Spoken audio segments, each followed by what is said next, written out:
శ్రీ సంప్రదాయ ఛానల్ వీక్షకులకు దాసోహములు. సకల చేతనోజ్జీవనార్థమై ఆండాళమ్మవారు అవతరించి మనకు అనుగ్రహించినటువంటి తిరుప్పావై దివ్య ప్రబంధ వ్రతానుష్ఠానంలో ఈరోజు 26వ రోజు పాశురాన్ని అనుసంధానం చేసుకుంటున్నాం. దివ్యమైనటువంటి ఈ పాశురం లోపట అమ్మవారు స్వామి దగ్గరికి వెళ్ళి తాము చేయబునినటువంటి ఈ మార్గశీర్ష స్నాన వ్రతానికి కావలసినటువంటి కొన్ని పరికరాలు ఇక్కడ స్వామి దగ్గర అడిగి పుచ్చుకోవడానికి ప్రార్థిస్తూ ఉన్నారు.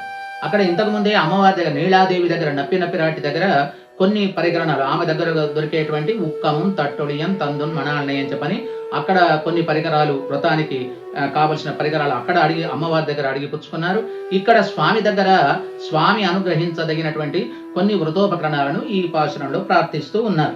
కాబట్టి ఇక్కడ ఒక విషయం, దీనికి అనుబంధంగా ఈ వ్రతోపకరణాలు ముఖ్యం కాదు. ఇక్కడ స్వామి దగ్గర సామ్యాపత్తి, నిరంజనం సామ్యముపైతి అని చెప్పని పరమ సామ్యాపత్తిని కోరుతున్నారు. పరమాత్మతో, శ్రీకృష్ణ పరమాత్మతో పరమ సామ్యాపత్తిని ఈ పాశురం లోపల కోరుతూ ఉన్నారు. ఇక్కడ ఈ మాలేమణివಣ್ణ అనేటువంటి ఈ పాశురం లోపల శ్రీవిల్లిపుత్తూర్ అనేటువంటి దివ్య క్షేత్రాన్ని ఈ పాశురంలో అనుసంధానం చేసుకున్నారు.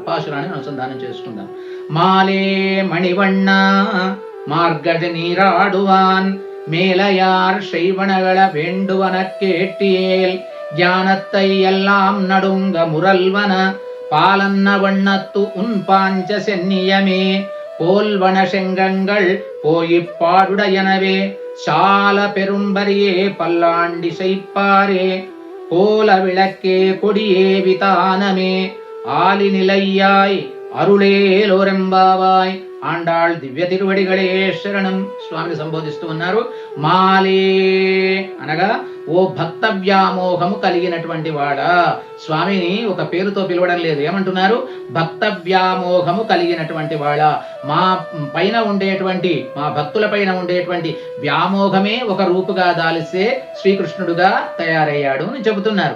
మాలే మా పైన చక్కటి వ్యామోహం కలిగినటువంటి వాడా ఓ మణివಣ್ణ అంటున్నారు. మణివಣ್ణ అంటే నీల మణి వంటి వర్ణము కలిగినటువంటి వాడా. ఆలిన్ ఇలయ్యాయ్ అంటే ప్రళయకాలంలో వటపత్రం పైన శయనించినటువంటి ఓ స్వామి అని చెప్పని దీనికి అర్థం. ఆలినిలయ్యాయ్ ప్రళయకాలంలో సకల లోకాలు బుజ్జలో దాచుకొని వటపత్రం పైన చిన్ని వటపత్రం పైన శయనించినటువంటి ఓ స్వామి. మార్గడి నీరాడువాన్ మేమంతా కూడా ఒక దివ్యమైనటువంటి ధనుర్మాస స్నానార్థమై ఒక వ్రతాన్ని తలపెట్టాం కదా. ఆ వ్రతాన్ని ఈ వ్రతం ఎటువంటిది అనుకున్నారు? మేమేదో కొత్తగా మేము తలపెట్టామని చెప్పని అనేది అర్థం కాదు. మేలయార్ శైవనగల శ్రేష్ఠులు అనుసరించిన ప్రకారము, శ్రేష్ఠులు ఆచరించినటువంటి దివ్యమైనటువంటి వ్రతం ఇది. అటువంటి వ్రతము మేము తలపెట్టాము. వేండువన కేటిఎల్ ఆ వ్రతానికి పెద్దలు ఆచరించినటువంటి ఈ దివ్యమైనటువంటి ఈ వ్రతానుష్ఠానానికి కొన్ని పరికరాలు కావాలి. ఆ పరికరాలు నీ వద్దనే లభిస్తవి. కాబట్టి ఆ వ్రత ప్రతికారం ఏమిటో నీవు అడిగితే మేము చెబుతాము తండ్రి. ఆ వ్రత పరికరాలను చెబుతాము. ఆ వ్రత పరికరాల్ని, వ్రతోపకరణ పరికరాల్ని మాకు అనుగ్రహించవలసినటువంటిది అంటున్నారు. జ్ఞానత్తై ఎల్లాం నడుంగ. ఏమిటి ఆ వ్రత పరికరాలు? ఒక్కొక్కటి చెబుతున్నారు. జ్ఞానత్తై ఎల్లాం నడుంగ సకల భూమండలము గడగడలాంటున్నట్టుగా శబ్దించేటువంటి మురల్వన, శబ్దించేటువంటి పాల్ అన్న వన్నత్తు పాల వంటి వన్య కలిగినటువంటి రంగు కలిగినటువంటి తెల్లనైనటువంటి రంగు కలిగినటువంటి ఉన్ పాంచజన్యమే ఏదది నీ పాంచజన్యమును పోలినటువంటి శంఖము వంటి శంఖములు మాకు కావాలి. శంఖంగల్ అటువంటి శంఖములు ఎన్నో మాకు కావాలి. పోయి పాడుడయన మీకు ఇంకా ఒకటి శంఖములు కావాలి. రెండవది అది ఎటువంటి శంఖములు? నీ శంఖమును పోలినటువంటి శంఖములు అంటున్నారు. రెండవది పోయి పాడుడయన మిక్కిలి వెడల్పాటి అయినటువంటి చాలా పెరుంబరి చాలా పెద్దవైనటువంటి వాద్య విశేషాలు, పరై అనేటువంటి వాద్య విశేషాలు కావాలి. అటువంటి వాద్య విషయాలు పరై అనేటువంటి తప్పెటలు, వాయిద్యధ్వనులు ఇంతమందికి కావాలి అని చెప్పని ప్రార్థిస్తూ ఉన్నారు. అవి ఎటువంటివి? తర్వాత నీ దగ్గర ఉండేటువంటి పరై అనేటువంటి వాద్య విశేషములు, పరై వంటి అటువంటి వాద్య విశేషాలు కావాలి. పరై అనేటువంటి వాద్య విశేషములను కోరి ఆ తర్వాత అడుగుతున్నారు. పల్లాండు ఇసైపార్ మంగళగాయకులు నీకు మంగళాశాసనం చేసేటువంటి మంగళ గాయకులు ఎవరైతే ఉంటారో ఆ మంగళ గాయకులు మాకు కావాలి. కోలం విళక్కు, తర్వాత మంగళ దీపములు కావాలి, మంగళ దీపాలు కావాలి. కొడి వితానం, ధ్వజములు మేలుకట్లు అంటారు పైన పట్టుకునేటువంటివి, అటువంటి ధ్వజములు మేలుకట్లు అవి కావాలి. ఈ పరికరాలు మాకు కావాలి. ఏమేం కోరారు? శంఖంగళ్, చక్కటి నీ శంఖమును పోయిన శంఖములు, తర్వాత ఆ మిక్కిలి వెడల్పాటైనటువంటి పరై అనేటువంటి వాద్య విశేషాలు, పల్లాండు ఇసైపార్ మంగళ గాయకులు, కోలం విళక్కు మంగళ దీపాలు, కొడి వితానం ధ్వజములు మేలుకట్లు, ఇటువంటి అన్ని కూడా మాకు కావాలి. ఇవన్నీ కూడా నీవు అనుగ్రహిస్తే, మాకు తీసుకోవాలని మాకున్నా నీవు అనుగ్రహిస్తే మేము పొందగలం, కాబట్టి నీవు అనుగ్రహించాలి తండ్రి అని చెప్పని ఈ పాశురంలో కోరుతున్నారు. ఇక్కడంతా కూడా ఒక విశేషం. పరమాత్మ అడగానే అన్నాడు, నా శంఖమును పోలినటువంటి శంఖాలు ఎక్కడ ఉంటాయ్యా? ఇన్ని శంఖాలు కావాలంటున్నారు. నా శంఖములు, నా శంఖం ఏదైతే ఉందో ఆ శంఖము నన్ను విడిచి ఉండదు. కాబట్టి ఆ శంఖమును పోలినటువంటి శంఖాలు ఏమిటి? ఇక నేనే ఆ శంఖము, నా శంఖము నీ దగ్గరకు వస్తే నేనే మీ దగ్గర రావాలి. అటువంటి శంఖమును, శంఖము నన్ను విడిచి ఉండదు కాబట్టి ఆ శంఖము మీకు కావాలి అని చెప్పంటే నేనే మీ దగ్గరికి రావాలి అని చెప్పని అంటున్నాడు.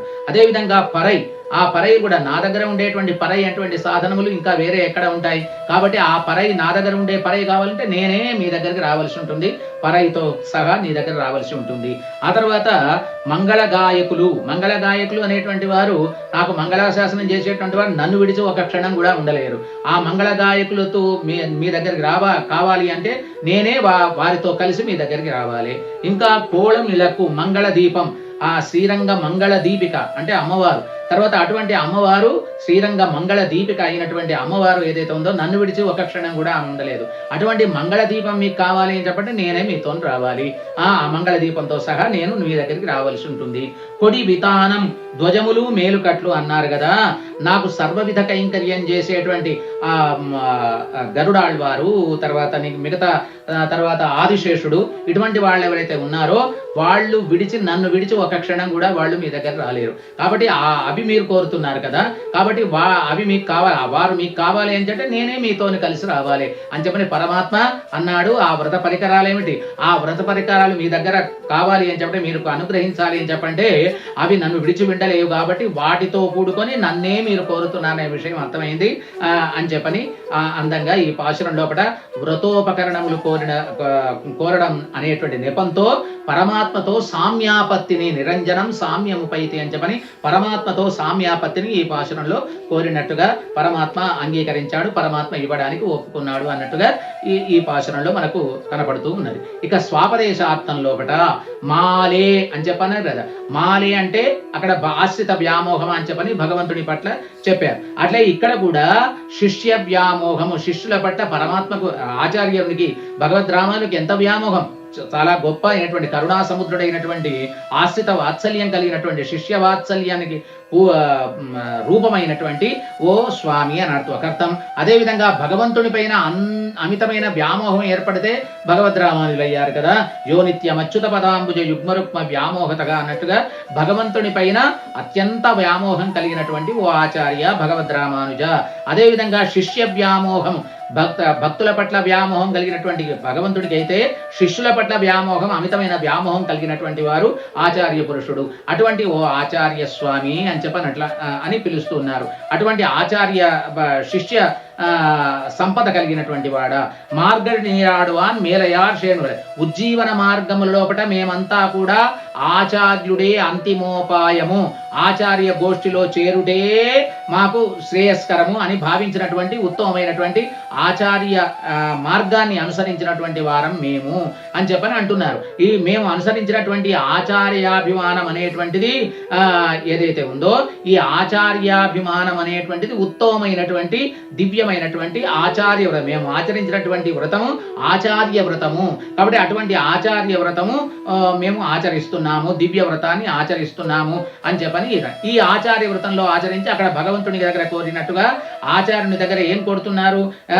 అవే పరికరాలు, ఏది శంఖములు, భేరి వాయిద్య సాధనములు, మంగళగాయకులు, తర్వాత దీపము, ధ్వజము, వితానము, ఇవన్నీ అంటారు. ఇవన్నీ కూడా స్వాపదేశం లోపల ఆచార్యపరంగా చెప్పేటప్పుడు ఈ మేము ఏం చేస్తామంటున్నారు వీరు, ఆచార్య గోష్ఠిలో జోరి శంఖముల వలె మేము గురు కైంకర్యమునందు, గురు సేవ యందు మేము అన్వయిస్తామని చెప్పని చెబుతున్నారు. గురు కైంకర్యమునందు అన్వయిస్తామని చెప్తున్నారు. తర్వాత చేతి నెడబాయిన శంఖము వలె నిరంతరము గురు సాన్నిధ్యాన్ని వదలకుండా మేము అనుభవిస్తాము, గురు కైంకర్యాన్ని అనుభవిస్తాము అని చెబుతున్నారు. గురుని పేర్మిని ఘోషించడంలో, అంటే గురువు యొక్క గొప్పతనం చెప్పడంలో, గురు కీర్తిని చెప్పడం లోపల మేమంతా కూడా చక్కగా భేరులమై ఆ భేరి తప్పెటల వలె ఆ భేరులమై మేము ఘోషిస్తాము. గురు సేవ గురించి, గురువు యొక్క వైభవాన్ని మేము ఎప్పుడు కూడా శబ్దిస్తూ ఉంటాము అని చెప్పని అంటున్నారు. శ్రీమతే రమ్యజా మాతృమునీంద్రాయ మహాత్మనే శ్రీరంగవాసినే భూయాత్ నిత్యశ్రీ నిత్యం అన్నట్టుగా మేము మంగళం పాడుతాము అని చెప్పని చెప్తున్నారు. అనగా మేము చక్కగా మంగళ గాయకులమే, ఆచార్య వైభవాన్ని మేము పాడుతూ ఉంటాము అని చెప్పన్నాను. స్వపర ప్రకాశం లోపల దీపముల వలె మా ఆచార్యుని ప్రకాశింపజేయడంలో, మా ఆచార్య వైభవాన్ని ప్రకాశింపజేయడంలో మేము దీపముల వలె ఉంటాము అని చెప్పని చెప్తూ ఉన్నారు. తర్వాత శ్రీమల్లక్ష్మణ యోగీంద్ర సిద్ధాంత విజయ ధ్వజములుగా అవుతాము, అంటే అటువంటి ధ్వజ పతాకాల వలె మేము ప్రకాశిస్తాము, మేలుకట్ల వలె మేము వన్నె కూరుస్తాము అని చెప్పని